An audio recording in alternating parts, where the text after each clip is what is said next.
Hello, hello. Good afternoon, good morning, depending on where you're calling in from.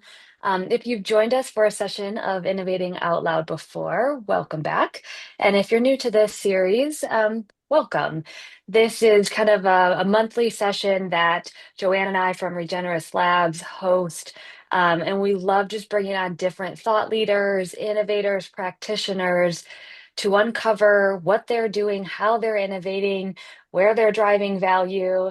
And we always do it with a core tagline of say it ugly. So this is not polished, this is not rehearsed. This is a great open conversation between us and a guest. And today we are super fortunate to have Daniel Aronson on with us. He is the founder of Valuetis. And I mentioned values in my opening. His work is so fascinating because he works alongside different corporations to help them realize, visualize, and like deliver all the value throughout the things that they're doing from a corporate level, whether that's innovation, sustainability, value at large, business building. He will be able to give you a much better overview of what that really means. And so, with that, Daniel, welcome. Love to give an intro to you, Valuetis, what you do, how you do it, and then we'll go from there. Great. Thank you. It's great to be here. And I want to say this is fantastic because this is about innovation, regeneration, a bunch of these fantastic topics, and they create more value than people see. And that's what Valuetis does, basically. We focus on two things: quantifying the true value created and then increasing it. Sounds good to Awesome. me.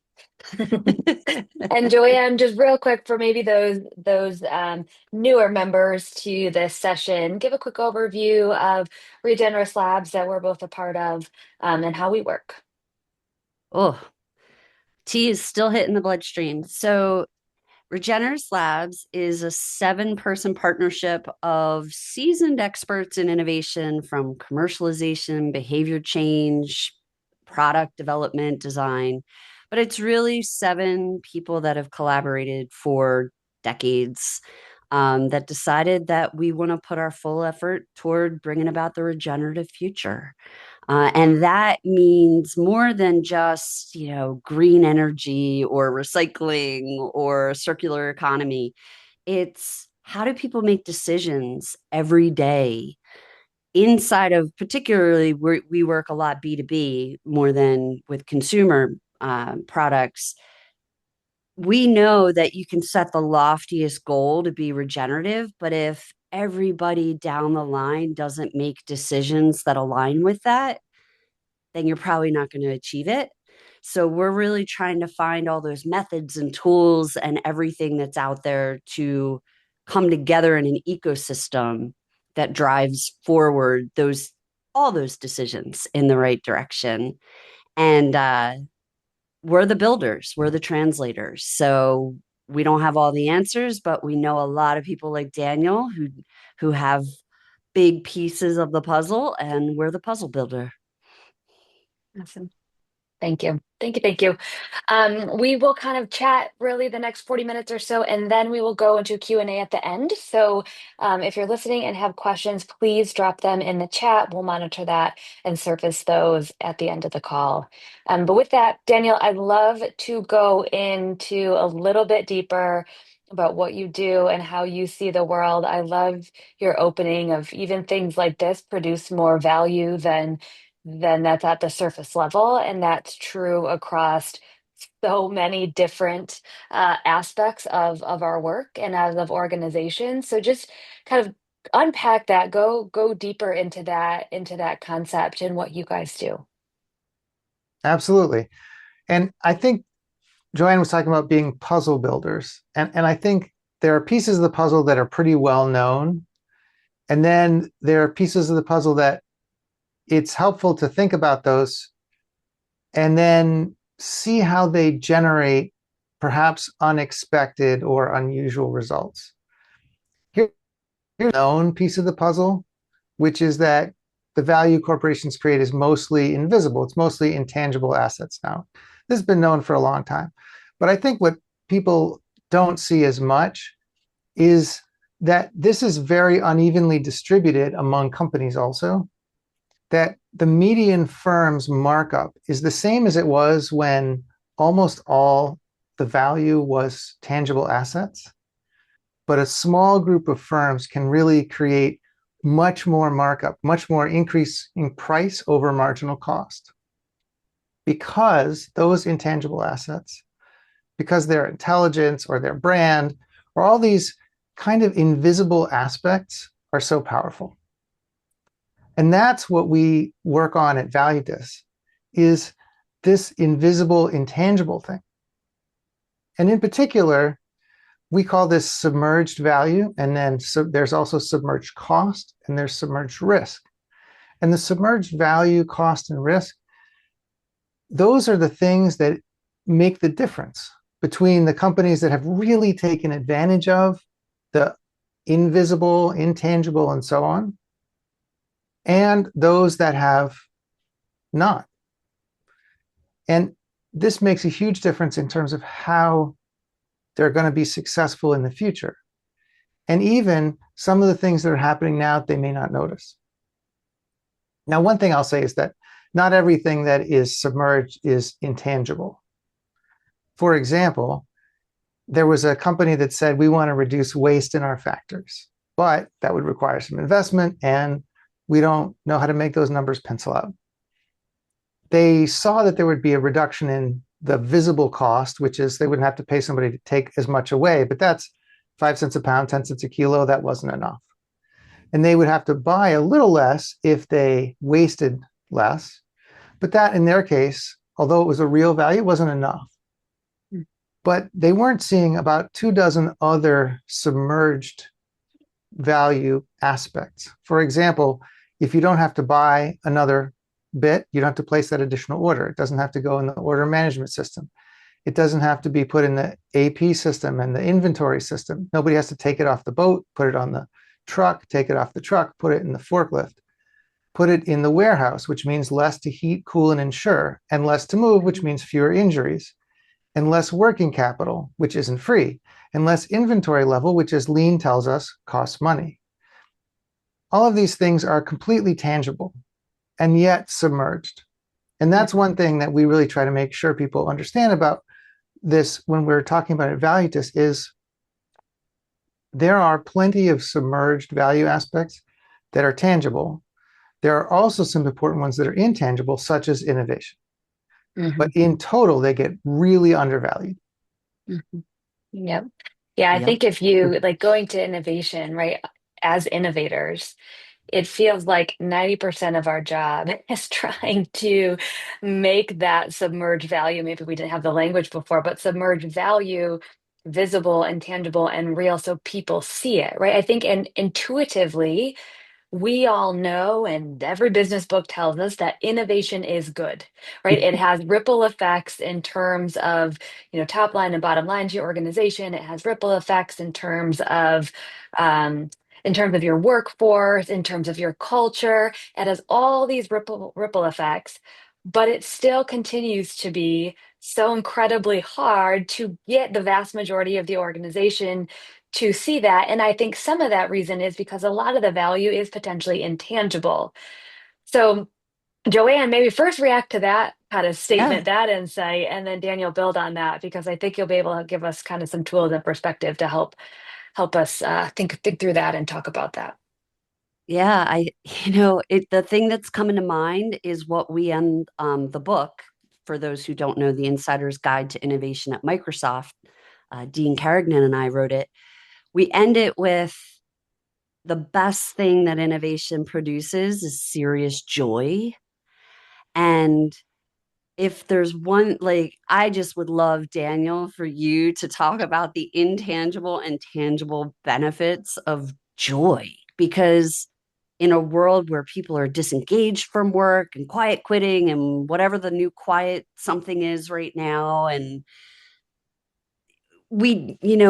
to Taryn's point, we all know intuitively that creativity and collaboration is joyful or can be, but then, pencil hits paper, and what are we going to spend our time on? And what are we going to be measured on? What metrics, KPIs are going to be established? Joy shows up nowhere.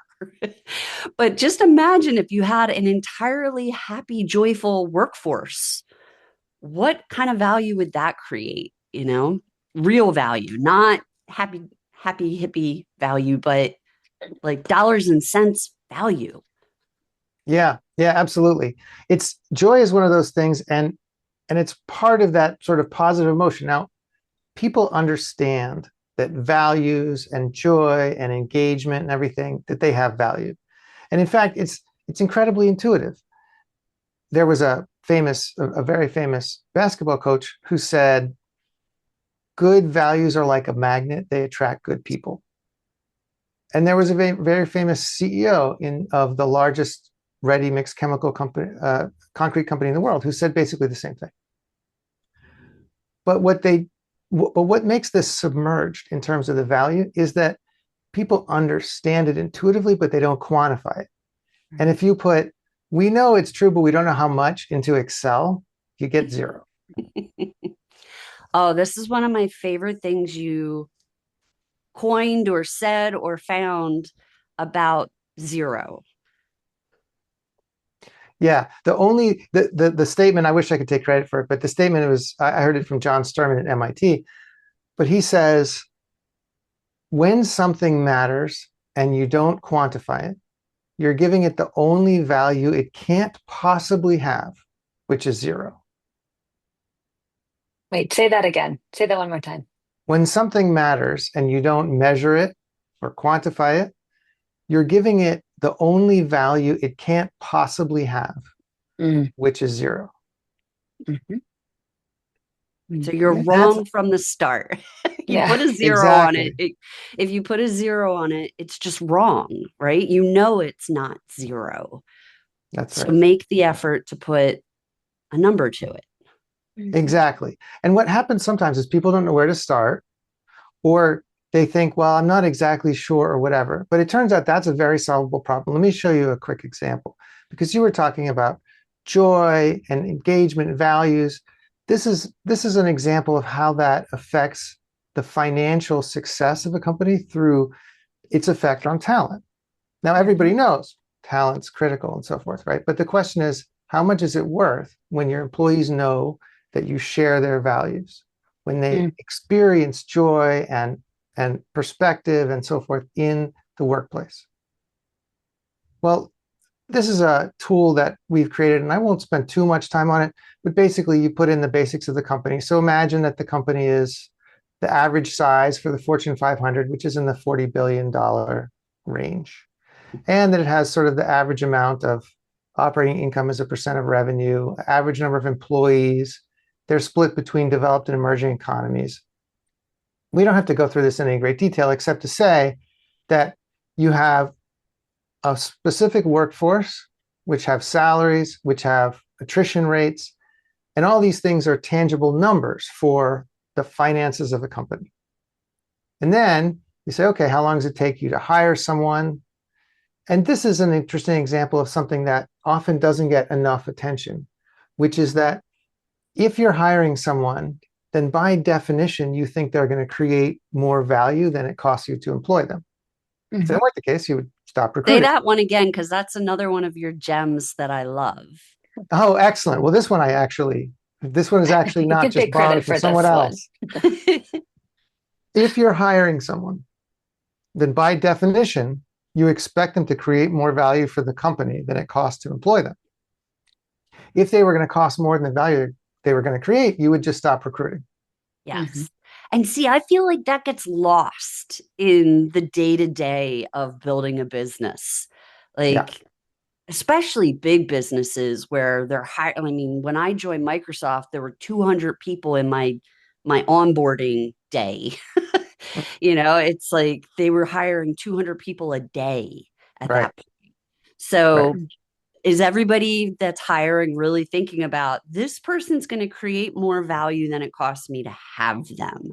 I think Mhm. that's Anyway, Yeah. continue. Yeah. I just had to shout that Well, out. I wanted to see the end results of the Yeah. calculation. Oh I wanted to yes, see the number. we're definitely. And this goes to what you were just saying, Joanne, which is that if you have 50,000 employees, you have 11% attrition, which is actually pretty decent. It's sort of the low end of the estimates for the large companies. You're hiring something in the neighborhood of 7,000 people a year. Yeah. And these folks, you have to woo them away from their previous jobs if they had previous jobs, if they're experienced hires. Plus, you have to engage them. And Gallup says about a third of the workforce globally is engaged, but let's say you're doing twice as well as that, right? You're doing 66%. That means that the maximum improvement you can get is another 34% to 100% engagement. And usually companies have surveys and so forth they use for this, no problem. But then if people know that you share their values, there's a lot of research on this. And typically, this increases engagement maybe 20% or more. But to be real conservative and to account for the fact that maybe this is already a company that people see some of the values, but they don't really experience full joy, they don't really feel the full alignment of values, you can get another 7%. And that means you can get engagement to go up to 68.5%. It turns out there's research demonstrating how much engagement creates in terms of productivity. And then we've got some other conservative factors down here because we try to be very conservative with this. Because when people are used to not putting number on it at all, when you do that, you want to make the number really conservative. Yeah. And then you have the reduction in attrition from engagement. And typically this is 20 to 50%, depending on the industry, but let's take half of the bottom end, right? 10%. We do that, then we look at the cost of the program and you put in the costs and, let's say the cost $1 million, whatever it is. And then you come to the end and the benefits are so much more than people think. Hmm. You see the $30 million here? I was once talking to an executive at a 60,000 person company and I said to her, how much do you think it's worth that employees know you share their values? And she said, I think it's worth 3 million a year, but executives would say 300,000. Problem Hmm. one, she was off by a factor of 10. Problem Yeah. two, 300,000 for a 60,000 person company, that's $5 a person. That's really not going to get people's attention. And problem three, what her executives believed was off by a factor of 100. Now that's an Hmm. unusual amount to be off. It's typically 4 to 10 times as much. But still, if you think it's a $10 bill and it's actually a $100 bill, you're not working hard enough to pick it up. Yeah. And you can I'm see just how all looking this at breaks this. down here, by the way. I'm Like looking here, at that top line, Daniel, and I'm thinking of Annie Duke's simple mental models of decision making and total cost, $1 million, total value, 33 million. If I was to give somebody $100 and tell them, you know, here's the likelihood that you'll 33x this, would you bet the $100? Almost everybody's going to take that bet. right, Like, right. so it just makes the simplicity of the decision. If what I like about it is, and this is what I love in innovation, when you can bring a lot of different pieces and parts together to form something new. That's one of the most powerful forms of innovation is combination or recombination. Yeah, What you just showed was there's all of these pieces of research living all over the place. And we know they're there. We've read them. We hear them in HBR, stories. But to actually pull them all together and translate them, like if we just said 33 million for $1 million spent, that sounds great, but prove it. But if you right. stack it, I wonder, Taryn, it's like, does it feel, because we know people make decisions on emotion, does it feel believable? Yeah, well, I think people they make ultimate decisions on emotion, but it's built off of logic. And so like you have to have a little bit of that both, right? As we've seen. And Yeah. this helps give me the logic so that I can make, the decision based on emotion. Like this is where depending on how you're wired, it's like, oh, I really want to drill down. Like, how did you get to that number? At first glance, it's like 33x. You help me understand, which is the work, Daniel, that Yeah.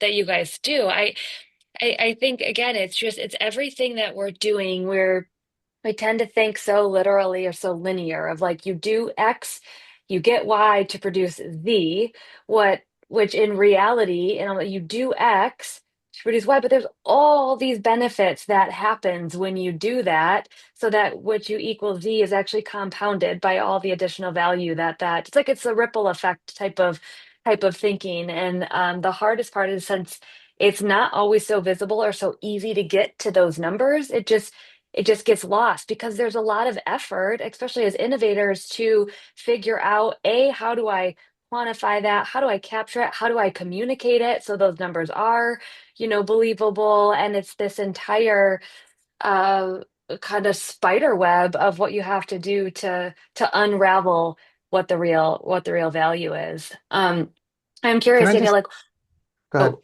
yeah. I was going to ask you, you can respond to it, but I'm curious, like, you've probably quantified many submerged value items. I'm just curious to hear, like, what has surprised you? Like, what is something that maybe you thought initially going into was, 10x and ended up to be 100x, or what's one of the wildest things you've quantified value for? One of the wildest things I quantified was the effect of sustainability on innovation. Hmm. Over a dozen years ago, I actually quantified that because people say things like necessity is the mother of invention. There's a famous advertising quote that goes, "Give me the freedom of a tight assignment brief," because constraints drive innovation. But Hmm.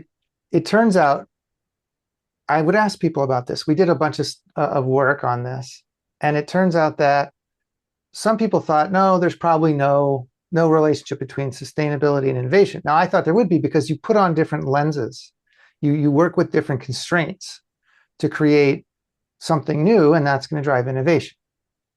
But I was surprised how much it was. It turned out that it was about a 400% increase in the likelihood of being an innovation leader if you are a sustainability leader. Yep. And that was looking at, is this causality or just correlation? That was looking at reverse causation, because if you have more money, if you're more innovative, you might be more sustainable. Those things all made sense. But the biggest effect was you think differently and therefore you innovate. Mhm. I have been I've been beating this drum for years because my whole career has been this parallel track of sustainable and innovation. I was at the table in 2000 when we were still debating what the GHG protocol really needed to be, and we were like, scope 3, no, we're not going to look at that. And at the same time, I was building software and figuring out energy management and cogeneration plants and et cetera, et cetera. And so for me, I always took it for granted. And then I would say sustainability is innovation, because if I can't do it the way it's always been done, then the way I do it is by definition novel. Right. Like it just forces it. But I love, this is where Daniel, when I first met you, I was like, oh my God, he's proving me right. Yay.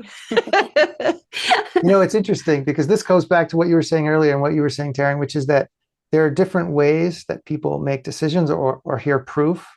And Mhm. what you're describing, what I'm describing before was, we did the study and we looked at the different directions of causation. Okay, great. Some people hear that. Some people hear what you just said, which is if you're doing it differently by definition, right? Yeah. And then some people get stories. And the story that Mm. I like to tell for this is that for years I would lead these groups and I would ask them I'd say, okay, you have 1 minute, write a poem. And half the groups, they would just be told, you have 1 minute, write a poem. And half would say, you have 1 minute, write a haiku, which of Mm. course has very constrained formula. And the ones who were told that they need to write a haiku were more successful, completed more often, and liked the Mm. result more. Oh, wow. They because had they had more rules. constraints. Mhm. They could innovate within constraints, and that necessity is the mother of invention, whatever you want to call it, that generated that. Now, the other thing that this goes back to what you were saying earlier, what we were talking about in terms of like, is the large return credible? Mm. The other thing that people like to do, some people like to kind of get their hands in there and change things and see what happens. So first of all, I'll say that 33x is unusual, right? I'm giving that example. It's a good example. It's a real case, but nonetheless, it's unusual, right? But two reactions come when I show people a number that's 4x, 10x, whatever they used to think. The first reaction is, wow, that's a lot. And the second is, you must have done something wrong. Right. It's not And believable. right, well, yes, or at least there's a, are you sure kind of skepticism. And that's totally fair. And that's why what we do and what we recommend people do when you're quantifying something that's been submerged is don't produce a report. Produce a Mm. calculation that's interactive and show people. So Yeah. here, let's say that we go through this and somebody says, you know what, that number is way too big. First of all, there's a lot more cost because you forgot this and that. Okay, fine, no problem. Second, let's say it's really not that big an increase. Like, yes, maybe it's usually 20%, and you've said 7, but actually we're really exceptional. There's so much already shared engagement, value, everything. Let's say it's 2%. Okay. If you do that, and then you come down here to the results are lower. So the But costs went up, the but cost went the up, benefit and the stayed about the benefits, same. well, the benefits, the net benefit went down because the cost went up substantially, but it's still a lot of money, Yeah. right? You're still saying, well, okay, maybe I'm spending 3.5 to get 13. Like, okay, that's still a pretty good return. Mhm. Yeah. And that's okay, right? That's just okay. Mhm. And because people feel more attached to it and they feel less skeptical, more like, oh, you're not trying to sell me something, we're exploring something together. When you Mhm. ask Right. them, what would you like to change, and then you change it. Mhm. So that It- that's another part of how people experience submerged value. Sometimes they experience it in a Mhm. way that's a story. Mhm. Mhm. And in fact, Storytelling is powerful. it and really is. visuals. Yep. Yep. Some people experience it all kinds of different ways. And one thing that is another story, another way that I think expresses what I mean about how much is submerged is the story of medicine donation in sub-Saharan Africa. This is all about what we call doing it this way is following the physics. If there's a change, right? If people are more engaged at work, what are the physics of what they do? Well, they leave less often. They bring more of their full selves to work. Well, medicine donation in Africa is a little different, but you still are following the physics. So here's an example. I actually quantified this quite some years ago. There's a company that was donating medicine in Africa, and they said, I wish we could figure out the value to the world and to the business of doing this, but too bad it's impossible to quantify. Well, it wasn't impossible. What happens is you donate the medicine and it makes the person who takes it less sick. But there are all these submerged aspects that I only realized later after the initial quantification, which already showed more value than they thought. But for example, now the person who's healthier can work more, generate more money, and that improves health also. And if a number of them are all in the same community, then it not only proves the individual family, but the community, because now you have a more prosperous community, which has better health. And then it also improves gender equity. Mm. What the UN tells us Interesting. is that if someone is sick in that area, the person who stays home to care for them is typically a girl. Yep. And if they're not Mm. sick, she goes to school. Mm. This improves gender equity. And then the more educated you find for that area, for women, for girls, that actually has positive impacts for things like climate, Mm. which means there's all this submerged impact. And what happens is you follow the physics. And this is not, notice that there's no calculator, no numbers. I'm not showing anything right here because Mhm. it's an intuitive story. And you can see people following the physics. And you can see that there Mhm. is research. But if I hadn't told you that the UN said that girls who don't have sick family members are more likely to go to school, it's not like that would be a surprise. Right. It's putting that intuition together when you follow the physics can be really powerful. Mhm. I feel like the upside of following the physics and identifying submerged value, giving it a number other than zero, everybody's going to nod along with all of it, but it's going to run into the same problem we have in sustainability, in non-incremental innovation, which is complexity, right? Holding complexity. And as much as I want to believe that most people are going to lean into complexity, I don't think that bears out. I think most people are like, I got to get a job done. I got to get home. I got to feed people. I got to take care of myself, at least yeah.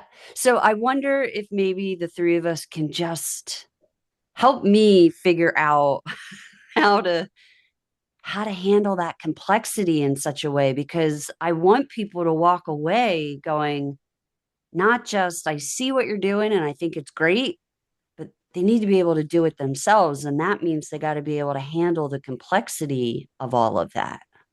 Mhm. Any Yeah. thoughts? Well, Let's solve the world. okay. First of all, I think you put your finger on something that's a big challenge, especially in some areas. The need to think systemically, which is Yeah. just not a universal skill. Yeah. But also, I think that one of the big, I guess, realizations I've had is that even if you don't see the full value, even if you don't see the full results, even if you don't get the full story, often a smaller, more manageable, more communicable part of the story is still so valuable that you should do it. Mm. And that makes for a big, for me, that makes for a big advantage. It's still a bit of a challenge, right? People who are doing innovation, people who are doing sustainability, they know it's still challenging, but it's less challenging if even not getting the full value, even not understanding it, not seeing it, not capturing it, is still worth doing. The other part of it, I would say, is that there's a psychological thing, which is that people are afraid of failing, especially something complex, right? Yeah. But what if failure still generated value? It turns out that's true, especially for innovation. You Yeah. end Go up, deeper on that one. you end up with kind of an option to do something. So if you fail, then of course, whatever you were setting out to do doesn't work. Everybody knows the story of 3M and Post-it notes and how the guy was trying to create a super strong adhesive, instead got a weak reusable one, and that was worth a lot of money. But it's not just the one case. Nespresso actually started out 50 years ago. They developed the technology and they tried to make it a B2B business, and it totally failed. And it failed for almost a decade and a half before they repurposed it as a consumer business, which now brings in over $7 billion a year. And of course, you find things that aren't failures, but aren't seen. There's still that unseen value, like AWS. Yeah. It wasn't a failure when it was an internal cost center, but it wasn't a profit center. And in fact, there's a specific technique there. It turns out we have a bunch of techniques that we use for the second half. There's the quantify, the submerged benefit, and then there's the increase. There are a bunch of techniques that we've cataloged and so forth. One of them is strategically creating a surplus. And that's what AWS did. They said, hey, we have enough for us, but look, we could also create even more of this capability and sell it. Mm. I did that for a company that was a startup restaurant chain. And they said, we really need to get high quality employees. And they developed this terrific training program. They brought in people who had been out of the workforce. They brought them up to really high levels of skill for the restaurant industry. They didn't leave very often, and therefore this program really paid off. But because they didn't leave very often, there was a limited amount that they needed of new trainees. Mm. Also, it was a cost center. That was a cost center that was worth it. But what I helped them think about was, what if you did much more and then offered the employees that came out of your training program to others in the industry? Yeah. They actually did that. They created a surplus. They became the number one partner for the local workforce development agency, and they turned this cost center into a profit center. That's the Yeah, way to, like, oh, go ahead, Taryn. well, it's just again, I'm going back to your original question of the complexity, right, in some of those things, and how do we give people really tangible, like Daniel, you the way you and your team thinks, it's so natural and Mhm. almost like it's second nature for you to see a, a problem or an opportunity or an effort and be able to kind of start seeing those ripple effects are visual to you, right? And you can start figuring out, how do I quantify these? How do I make others see it? But I would imagine there's majority of us on this call sitting here thinking like, yes, like I know the work that I'm doing every day is more valuable than it's being recognized for, or, it's having more of an impact, but I don't know how I would begin starting to quantify that. Like, what are some ways, what are some questions maybe people could ask, or like advice to those people that are sitting in those seats being like, I know there's value here. They could talk to you at value test, but say they wanted to run some things themselves. Like what thought process, what questions, what steps should they take to begin starting to get their head around this kind of thinking and maybe get to some type of tangible number that they can start communicating? A good question. There are basically three steps. By the way, I did write a book that MIT published called The Value of Values, and the Good chapters book. and the sections in there have a bunch of specific techniques, questions, examples, and so forth. But if you're just doing it based on this conversation, three things. The first thing is what's sometimes called backward chaining, where you start with the end result, and not just any old end result, but the end result that drives the business forward. Some companies compete on innovation. Some compete on low cost, but not innovation. Some compete on style or quality, whatever that is, right? Say you have a company that competes on high quality. Okay, what generates quality? The outcome is, here's the quality. And then going back from that, that is backward chaining, if you want to call it that, Mhm. is what are the things that go into that? Imagine that you have a company that competes in chocolate or in coffee on quality, not on price, but on quality. Well, one of the things that goes into that is, okay, you've got the roasting techniques, the technologies, the recipes, and so forth. But also, of course, the inputs matter, the quality of the inputs. But then, if you actually go follow the physics of the production, what you find is that it's not just the quality of the final product, but the consistency. That is, the machinery is designed to produce optimum quality out of a bean that's exactly this big, has exactly this water content. And the mix is designed so it's exactly this percentage of type A and this percentage of type B and so on. And when you do that, you get consistent quality. Well, what are the things that go into that? You've got your internal factors and you've got your external ones. Internal factors are things like we talked about, employees and recipes and all of that. External factors are the things happening in the world. Mm. And this brings us to recap. You start with number one, focus on the outcome. In this case, let's say quality, the outcome that matters to the way the business competes. A company that competes on quality, if you say, I can save you some money on lighting, they might say that's nice, but that's not the same level of intense need for the business as protecting their Mhm. quality advantage. Mhm. Number two is to go backward from there to think, let's explode the possible things that actually affect this outcome and follow the physics. The physics is the people who work on it, but it's also all this other stuff that we've talked about. Go look at the machines, talk to the people who work on the machines, talk to the supply chain and the people who develop the recipes and all that.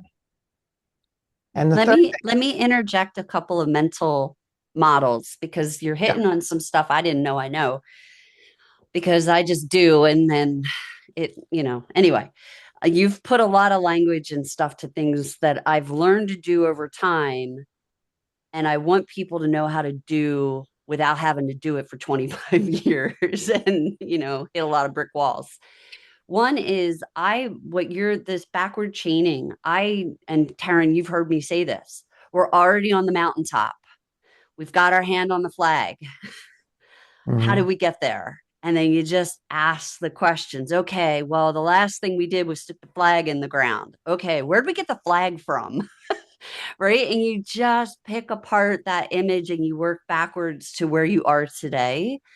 So that's one mental exercise I've used. And then the other one, I love that you said you explode it because any engineers on the phone or on the line are going to say, oh, an explosion diagram, right? Like if you have a complicated part in a car or something, there's a thing called an explosion diagram, and you just pull it all apart. Everybody that's ever built anything from IKEA knows this, right? It's all the pieces and parts, and they're all labeled.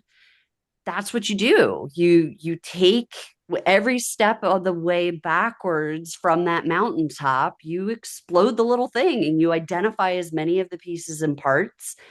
And then my last one that came up as you were talking is the shorthand that we use in innovation of input, magic happens, output. And just trying to define each and every one of those pieces along the way.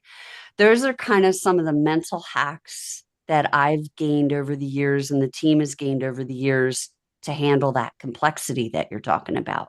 So I just wanted to interject those elementary level things into the PhD level stuff.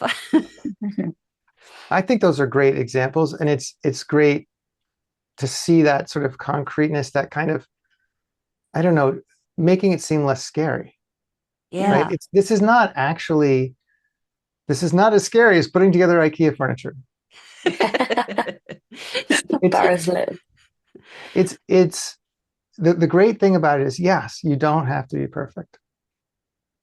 If you start at the endpoint, like you're saying, you start at the top of the mountain, and you work backward, then it's much less scary, because imagine what happens when you start from where you are, or you start from the beginning. You think, well, there are 1,000 different effects of every decision, and that's true, but most of those are not the big important ones that got you to the top of the mountain.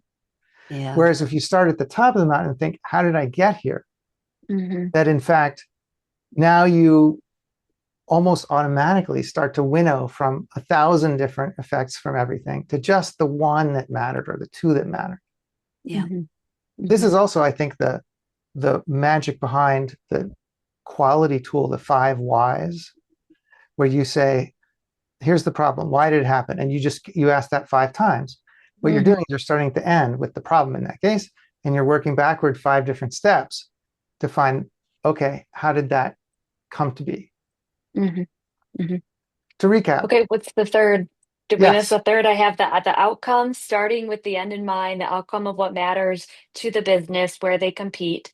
Then you blow it up, right? You break it apart, you ask the questions, you break it down, and then what's that final step? the final step is to put numbers that aren't zero to Mm, what happens. mm, Now, you can start with something really basic. You can start with the back of a napkin or something in mhm, Excel or what have you. But the key thing is, It's not zero. Yeah. And you can also get to something that's more complex. Here's an example. This is actually based on the example we were talking about, but here's an example of the climate factors that change other factors about a quality-based business. Here's the net profit of this business. Here's the tons of input that they need. And here's the threat of drought. Now, obviously, remember, we were talking about the consistency and the quality and availability and so forth of those inputs. Well, if the threat of drought goes up, which it is, right? The world is changing. Threat of drought goes up, and your estimated profit based on how frequently drought happens goes down. And if your vulnerability to drought, that's if there is a drought, how bad is it? Do you have enough irrigation or whatever? And then if there is a drought, how much does the yield go down? And if these things also increase, then of course profit goes down. And you can see that what's happening is this drought bar, which is negative, is getting bigger in the negative direction. So you have here's your gross, here's your drought reduction, here's your net. And the thing is, you can put numbers to this, and somebody can say, you know what? I don't think the yield reduction from drought is 60%. We've done all these cool things. It's 55. Okay. But you're still losing something like 10%. It's a big And number. then, right? It's a real number. And then you can say, if we follow the physics, one thing that happens is that there's the physical manifestation of what happens, and then there's what it means for people's behavior. One of the things that happens is something called side selling, which is that basically suppliers break their contracts because if you've had a huge reduction in yield, then you really need to get more money than your contracted price, or else you might not be able to make it financially as a person, as a farmer, as a business.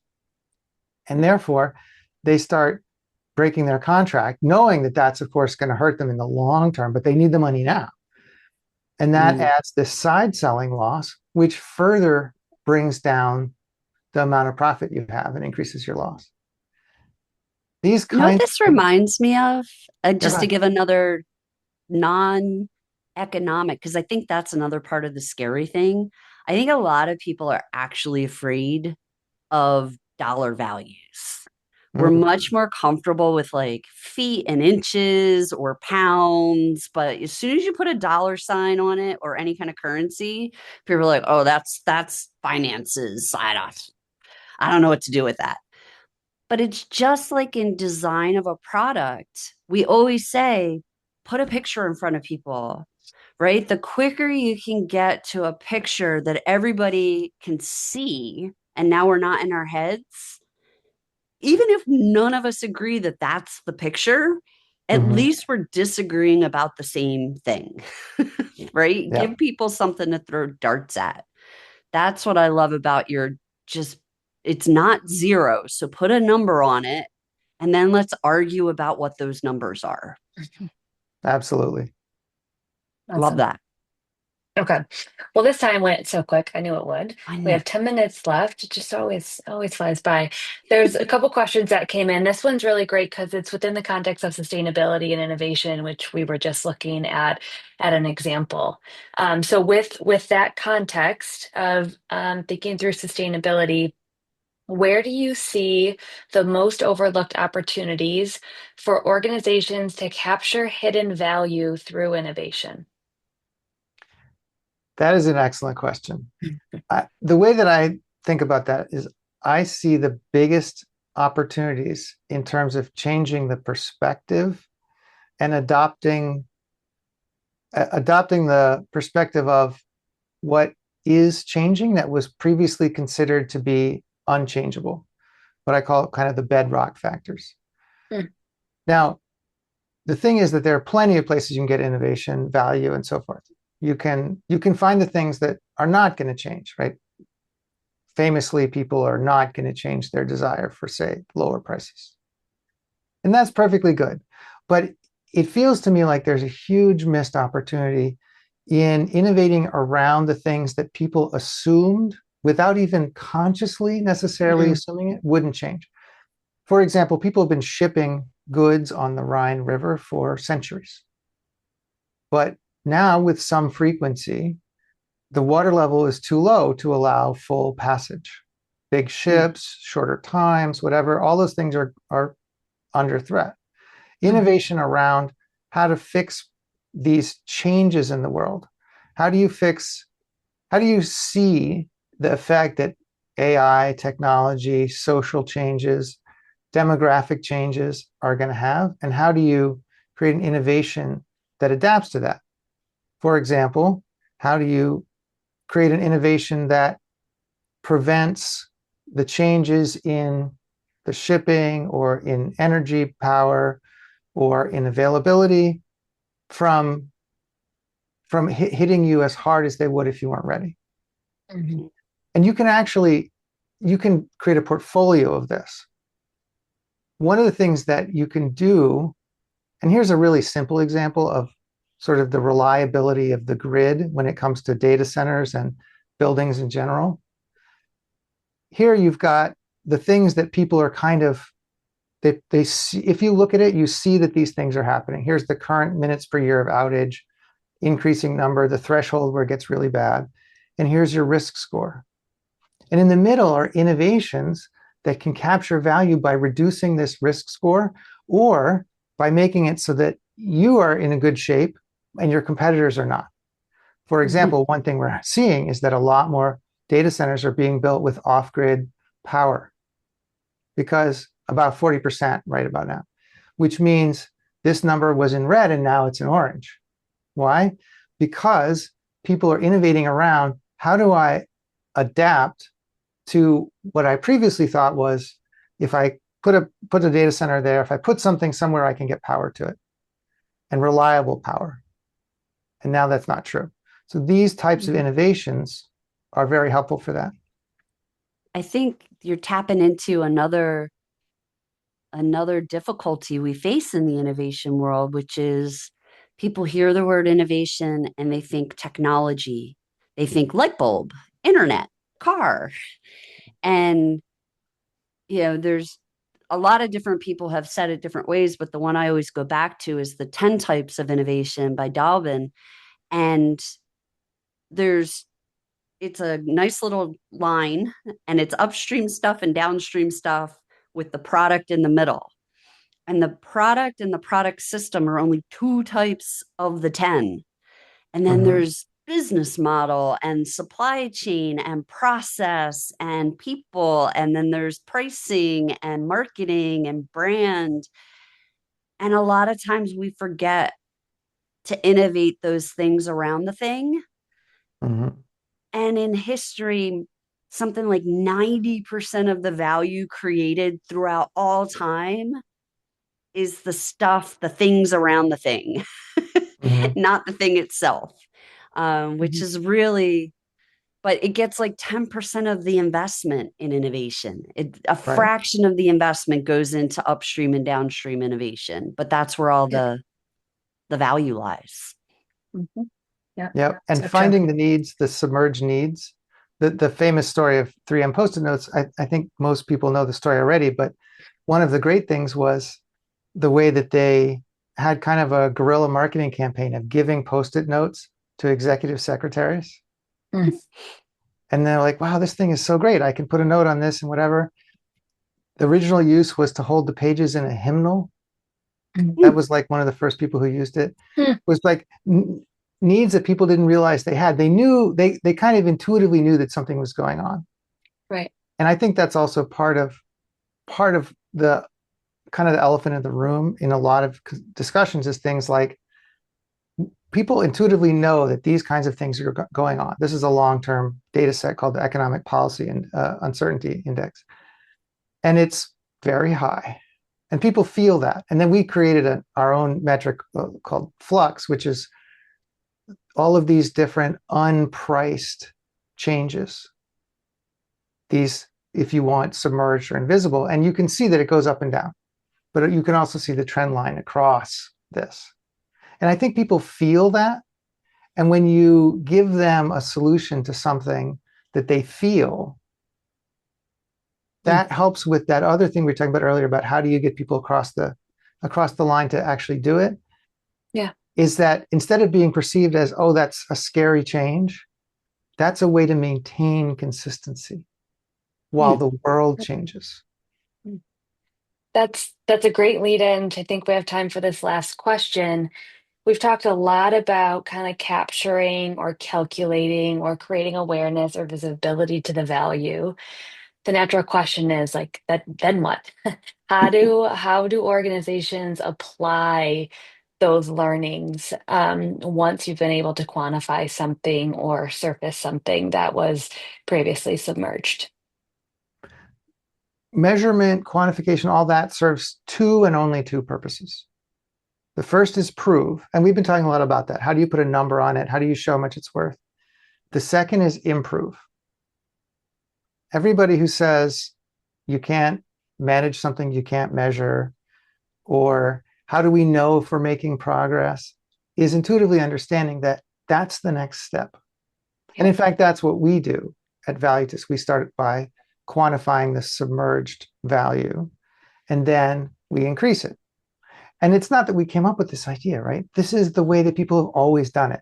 Let's figure out what causes it. Let's figure out what our current level of performance is. And then the amazing ingenuity of humans comes into play. Mhm. You think about Moore's law and you think about all these things, you have established techniques, you have very smart people, you have very clear measurements of what you want and of what causes it and what stops it. And you see this insane progression because humans are amazing if you point them in the right direction and give them the right support. I will add to that, and maybe this is me and my less humanistic view, because we are amazing and we scare easily and get overwhelmed and get tired.